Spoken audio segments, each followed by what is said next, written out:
నడ్డా గారి నాయకత్వం వర్ధిల్లాలి, బండి సంజయ్ గారి నాయకత్వం వర్ధిల్లాలి, రెడ్డి గారి నాయకత్వం వర్ధిల్లాలి. భారత్ మాతా కీ జై, భారత్ మాతా కీ జై, భారత్ మాతా కీ జై, భారత్ మాతా కీ. నరేంద్ర మోదీ గారి నాయకత్వం వర్ధిల్లాలి, వర్ధిల్లాలి, వర్ధిల్లాలి. నరేంద్ర మోదీ గారి నాయకత్వం వర్ధిల్లాలి, వర్ధిల్లాలి, వర్ధిల్లాలి. నరేంద్ర మోదీ గారి నాయకత్వం వర్ధిల్లాలి, వర్ధిల్లాలి.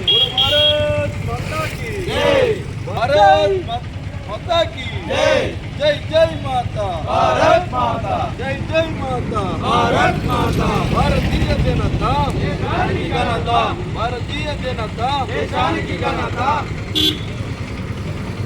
ఫోటో మాట్లాడేది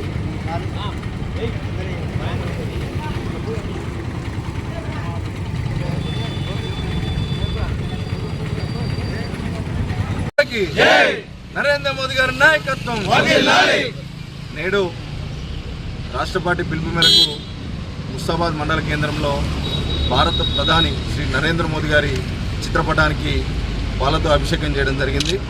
మరి ఈరోజు దేశవ్యాప్తంగా కూడా హర్షించిన విషయం ఏంటంటే, కేవలం మొన్న తెలంగాణ రాష్ట్రంలో మాత్రమే కులగణన చేసినామని చెప్పి అది కూడా తప్పుల తడకలతో ఒక కులగణన సర్వే ముందర పెట్టారు. ఇంతకుముందుకు గత 10 సంవత్సరాలు పాలన చేసిన వాళ్ళు ఒక సర్వే చేశారు బీఆర్ఎస్, అది తప్పుగా ఉన్నది.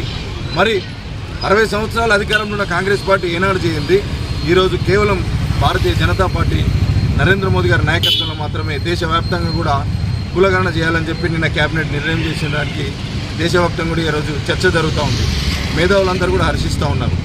నిజంగా ఏదైనా విప్లవాత్మక నిర్ణయాలు తీసుకోవాలంటే అది కేవలం భారతీయ జనతా పార్టీ నరేంద్ర మోదీ గారితో మాత్రమే సాధ్యం. రేపు దేశవ్యాప్తంగా జరిగే కులగణనలో నిజంగా అణగారిక వర్గాల యొక్క ప్రాచీనత ఏమున్నది, బహుజనుల యొక్క జనాభా ఎంత ఉన్నదని మొత్తం కూడా బయటకు రాబోతూ ఉన్నది. కాబట్టి ఇదంతా కూడా దేశమంతా కూడా పండుగ వాతావరణం చేసుకుంటున్నాం.